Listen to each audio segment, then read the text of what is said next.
WhiskyJason here, whiskey from the viewpoint of an American in Germany tasting. I'm not sure if this is rare or not. Rare and exotic whiskeys. Hirsch, I saw the name, I had to buy it. Selected whiskey, the Horizon Straight Bourbon Whiskey. 750 milliliter bottle in Europe, interesting. 46% alcohol, 92 proof. And on the back we have actually what is the percentage of the different whiskeys used. This is everything from Lawrenceburg, Indiana, so it's MGP, but it's bottled by Hirsch in Bardstown, Kentucky. And the company here that actually owns this brand now is, what are they called? Here we have them, I think. There we go. They are called Hotaling and Co., and they're based in San Francisco, California. Interesting. All right, so we have here 94% is 4-year and 11-month-old MGP, 75% corn, 21% rye, 4% malted barley.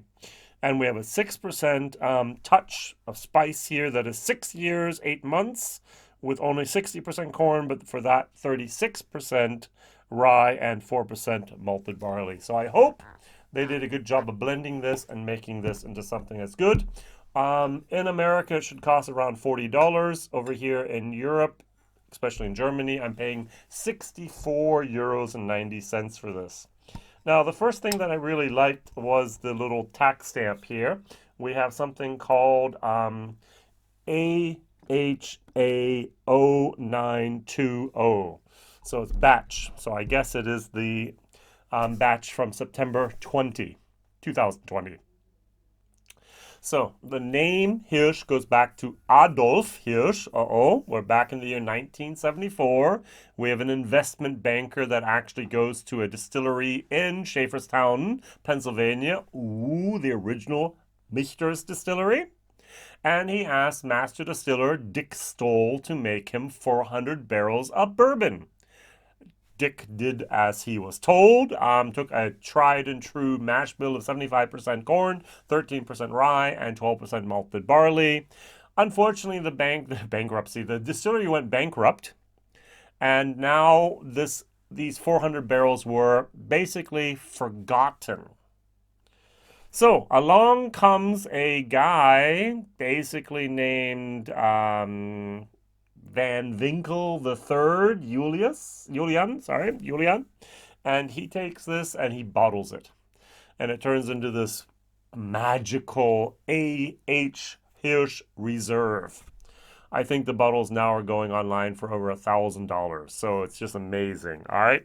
So, interesting. There's an AH H0230, and I have 0920. So it can't be the year. I have no idea what the batches here are. Good question. Good question. All right. So, yeah. So, yeah, that's the way it is. And I want to try this. So this is MGP juice. So I thought, hey, why not compare it to MGP product? The George Remus. Now, this is 47%. This is the 21% rye mash bill. And this was, it's now in Germany for 42 euros. So a fairly comparable price. 42 euros, 64 euros. Is this worth more? Is this worth more? I don't know. The bottle is very, very, I'm going to use the word pedestrian common. This is a beautiful bottle. First of all, heavy, thick glass, looks like perfume, labeling I like, and so on. When you go to the website here, there is a website for Hirsch, whiskey.com. You'll see the first thing is a hipster.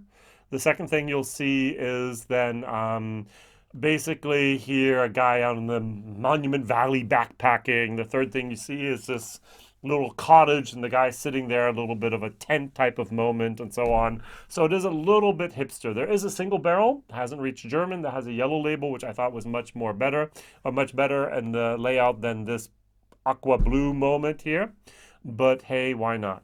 So I'm gonna pour this as well and then compare. MGP versus MGP.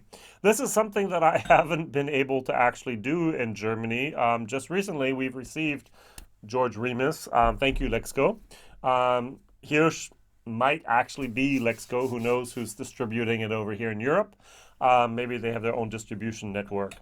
If you look at the color here, we're almost the same. Hirsch is a little bit darker. Could be that extra 6% of the 6-year-old. I originally went for this bottle. Where is it? Oh, it's gone. I went for a Redemption Rye. That was actually Redemption Bourbon, sorry. Also MGP juice and so on. But hey, why not go for the George Remus? On the nose, I like this nose. It's honey. It's a little bit of spice. There's some wood and some leather going on in here. Very, very well done. The nose over here.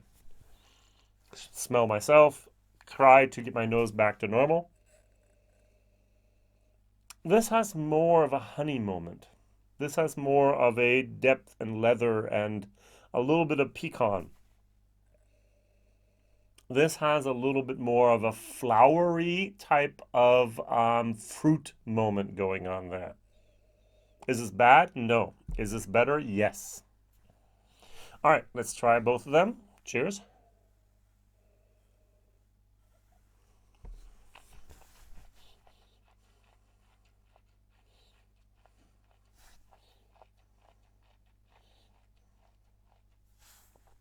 I like this. I like this a lot. Got just a tiny little bit of alcohol push at the end. It's got a nice viscosity.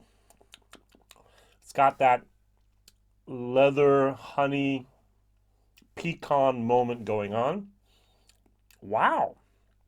That is actually very, very good. This is a B good, B minus B good. I don't like the price of 64 euros. I think you can get in the States for about $40. I would prefer that a lot better. But that's the way things are at the moment over here, at least. Not bad. By the way, when you're doing something like this, there are 3 ways, probably more, but there's 3 basic ways of starting up a brand. The first thing you can do is if you have a bourbon brand, you can basically create your own distillery and create your own name. Catoctin Creek did it. They built the distillery, they built the brand. Wonderful, wonderful way of doing it. Other people, for example, Peerless. We are going to import Peerless now over from Kentucky to Germany. Yay! Thank you, my partners, n10bourbons.com. Peerless, actually, the great-great-grandfather or the great-great-grandfather of Corky and so on. They had that distillery connection with that name back then. They got the DSP number back, and now they're producing their own liquid with that historical name, with a historical connection. Well done. Very nice. And the third thing you can do is basically here what Hirsch did is you buy into that old name somehow. Mistress did it at the beginning as well. Yellowstone still does it. And you have source products. Is that the best way to do it? Well, I'm not sure about that. But is it the easiest way compared to building your own brand and your own distillery, or just having a brand you can tap into in the history and then still building your own distillery? I'm not a great fan of source products in the USA, but I do like me some MGP juice, so who knows, who knows. All right, so got a nice long taste. Very, very well done. The George Remus?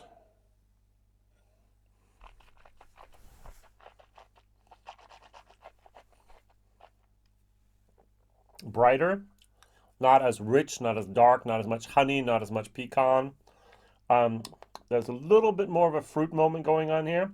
It really is amazing how that 6% of that 6-year-old juice can really just make this pop.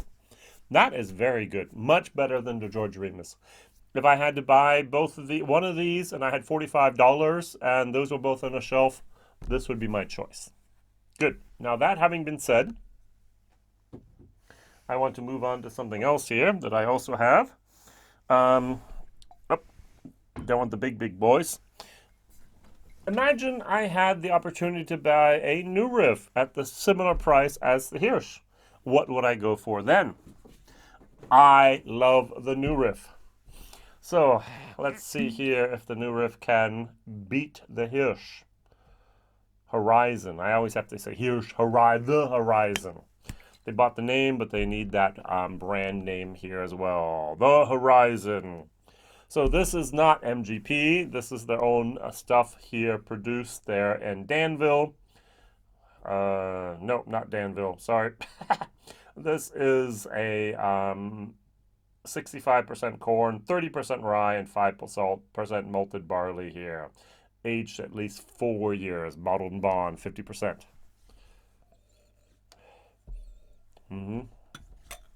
So even the color by the new Riff is a tiny bit darker.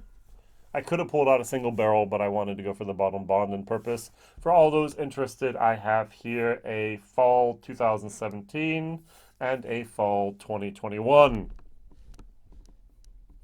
So, yummy, yummy, yummy. Bottled and bond without chill filtration. Non-chilled filtered and no color added. Right across Cincinnati, go over the bridge, over the Ohio River, and go to the party shop, party store, whatever it's called, and right across on the parking lot. Basically, I'm gonna visit them in June. Maybe it might be July, but the ending of June, the beginning of July, I'll finally be at New Riff and be able to talk about having been there. Okay. On the nose, there's much more of a honey covered walnut. Beautiful, beautiful, beautiful whiskey here.